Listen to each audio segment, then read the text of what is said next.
8월 29일 월요일 빛을 바람. 한 교회에서 5주 기도 특강을 하겠다고 약속한 목사가 있었습니다. 그런데 그는 걱정이 태산 같았습니다. 수강생들이 내 강의를 좋아할까? 나 같은 강사를 좋아할까? 목사는 불안한 나머지 강의 계획이나 발표, 배포용 자료 등 지나칠 정도로 공을 들였습니다. 그러면서도 정작 특강 일주일을 앞두고도 주변에 적극적으로 홍보하지 않았습니다. 그러나 기도 중에 그 강의가 하나님을 빛나게 하는 하나의 섬김이라는 것을 깨달았습니다. 성령께서 강의를 사용해 사람들을 하나님 아버지께로 향하게 할 것이기에 공개 강연에 대한 불안감을 없앨 수 있었습니다. 산상수훈에서 예수님은 제자들에게 이렇게 가르치셨습니다. 너희는 세상의 빛이라. 산 위에 있는 동네가 숨겨지지 못할 것이요. 사람이 등불을 켜서 말 아래에 두지 아니하고 등경 위에 두나니 이러므로 집안 모든 사람에게 비추느니라.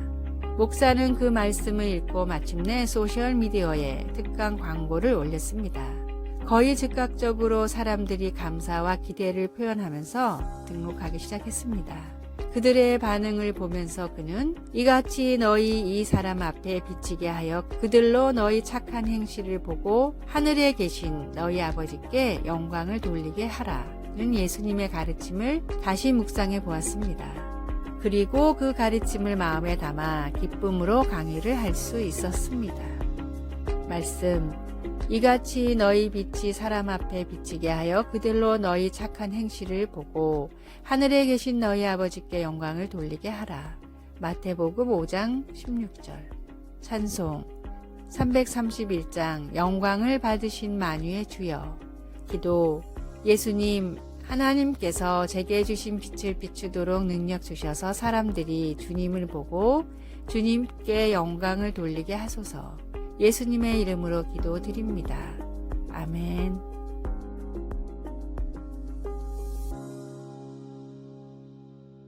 (8월 30일) 화요일. 흙 속에 둔 머리. 서아프리카의 부족 마찌족은 내 머리를 땅속에 심습니다 라는 독특한 표현으로 감사를 표현합니다. 마찌족은 상대방에게 예의를 갖출 때 머리를 땅에 닿게 절을 합니다. 머리를 땅속에 심는다는 표현은 그보다 더 정중하고 겸손한 극한의 표현입니다. 감사를 그렇게까지 표현해야 하나 싶기도 하지만 사회학자들의 연구에 따르면 감사는 인간 사회가 존재하기 위해 반드시 필요한 요소라고 합니다. 서로를 믿고 돕는 관계 형성의 기본이 바로 감사이기 때문입니다. 감사를 느끼고 표현하기만 해도 사람은 저절로 기쁨과 보람을 느끼게 됩니다.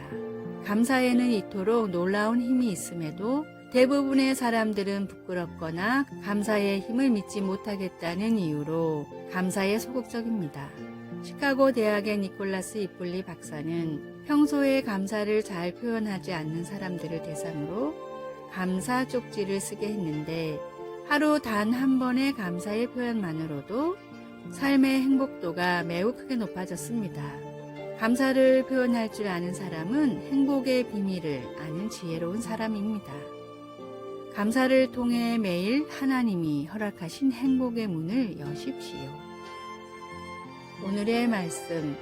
그 안에 뿌리를 박으며 세움을 입어 교훈을 받은 대로 믿음에 굳게 서서 감사함을 넘치게 하라. 골로새서 2장 7절. 오늘의 찬송 429장 세상 모든 풍파 너를 흔들어. 오늘의 만나 크고 작은 감사를 느끼며 표현하는 지혜로운 사람이 되게 하소서. 오늘 주님과 이웃이 내게 베풀어준 감사한 일을 생각하고 표현합시다.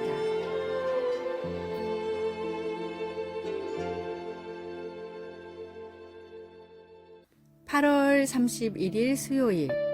예수님과의 이중주. 한 어린이 음악회에서 피아노 앞에 선생님과 학생이 같이 앉아 있었습니다.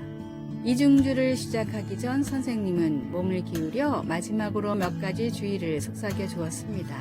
피아노에서 흘러나오는 음악을 들으니 학생은 쉬운 멜로디를 연주하고 선생님의 반주가 노래의 깊이와 풍부함을 더해주는 것을 알았습니다. 곡이 거의 끝날 즈음 선생님은 잘했다는 표시로 고개를 끄덕여 주었습니다. 예수님 안에서의 우리의 삶은 독주보다는 이중주에 더 가깝습니다. 그러나 나는 예수님이 바로 내 옆에 앉아 계신다는 것과 내가 연주할 수 있는 것도 오직 주님의 능력과 인도하심 때문이라는 것을 잊을 때가 많습니다. 혼자 힘으로 피아노 건반을 정확하게 치려고 애쓰는 것처럼 하나님께도 내 힘으로 순종하려고 하지만 대개 가식과 공허함만 드러내고 끝나고 맙니다. 나의 제한된 능력으로 문제들을 해결하려 해보아도 다른 사람들과의 불화로 끝날 때가 많습니다. 그러나 나의 선생님이신 주님이 함께 계시면 모든 게 달라집니다.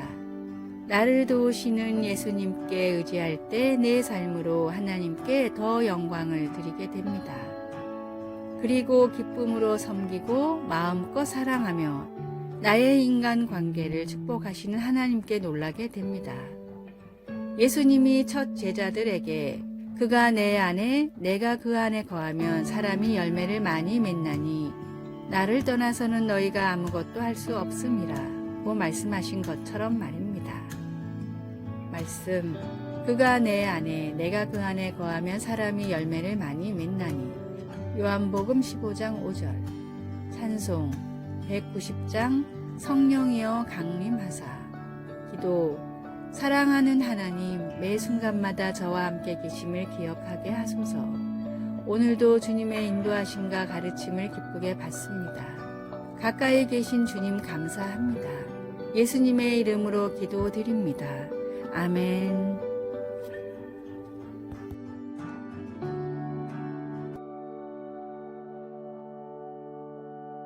9월 1일 목요일, 오렌지를 따는 일.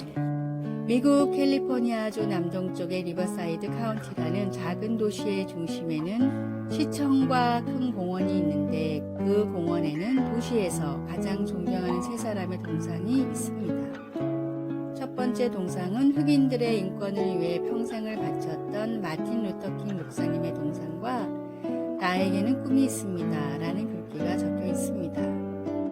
두 번째 동상은 인도 독립의 영웅 간디입니다. 간디는 미국인은 아니지만 그의 생애가 영화와 책으로 미국에 많이 알려져 많은 사람들이 간디를 존경합니다. 세 번째 동상은 도산 안창호 선생입니다.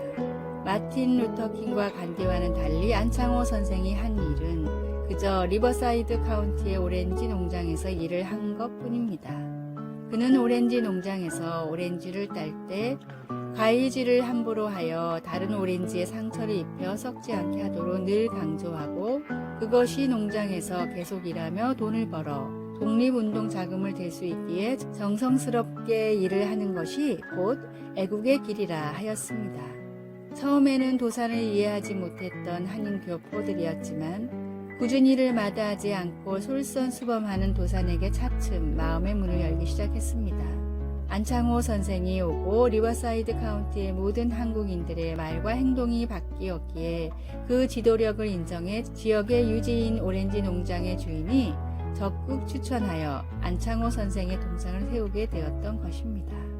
안창호 선생이 희망으로 사람들을 세웠듯이 목수의 아들로 가장 낮은 곳에 임하셨던 예수님도 세상의 소망이 되셨습니다. 귀한 보혈로 나에게 심겨진 예수님의 희망으로 새롭게 변화하고 또 변화하십시오. 오늘의 말씀, 너희는 세상의 소금이니 소금이 만일 그 맛을 잃으면 무엇으로 짜게 하리요. 후에는 아무 쓸데없어 다만 밖에 버려져 사람에게 밟힐 뿐이니라. 마태복음 5장 13절. 오늘의 찬송 546장, 주님 약속하신 말씀 위에서. 오늘의 만나, 세파에 빠져 흘러가지 않고 말씀 위에 서는 믿음을 가지고 세상을 비추고 희망을 주는 참된 그리스도인이 됩시다.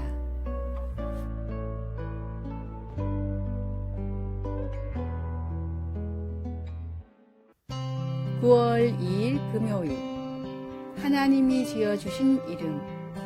살아가면서 별명을 얻어본 적이 있습니까? 학교 친구들이나 직장에서 동료들이 지어준 별명은 주로 황당했던 사건이나 재미있는 버릇 또는 좋아하는 취미를 가지고 만들게 됩니다. 그런데 별명은 성경에서도 볼 수 있습니다. 예를 들어 예수님은 야고보와 요한 사도에게 우레의 아들이라는 별명을 붙여주셨습니다. 성경에서 누군가 스스로 별명을 붙이는 것은 흔치 않은 일인데 나옴이라는 여인은 남편과 두 아들이 죽었기 때문에 사람들에게 괴로움이란 뜻의 마라로 자신을 불러달라고 했습니다. 그녀는 하나님께서 자기의 인생을 쓰라리게 하셨다고 느꼈습니다. 그러나 나오미가 자신에게 붙인 새 별명은 오래가지 않았습니다. 가족을 잃은 엄청난 충격이 그녀의 인생의 끝이 아니었기 때문입니다. 처절한 상황 가운데서도 하나님은 사랑하는 며느리 룻을 통해 그녀를 축복하셔서 결국에는 룻이 재혼하여 아들을 낳아 나오미에게 다시 가족을 이루어 주셨습니다. 우리는 과거에 경험한 어려움이나 저지른 실수 때문에 스스로를 실패자, 사랑받지 못할 자와 같은 쓰라린 별명을 붙이고 싶은 마음이 들 때도 있겠지만 그런 별명들이 우리 삶의 끝은 아닙니다.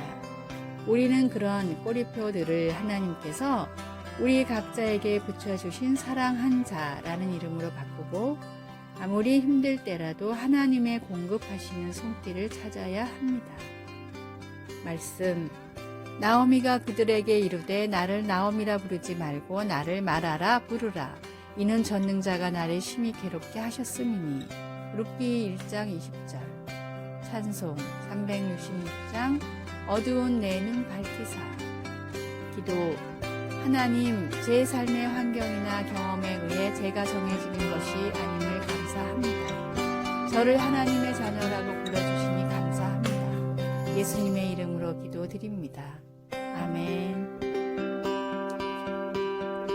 아래의 빨간색 글자 구독을 누르시어 더 많은 전도의 열매를 맺으시기를 기도합니다.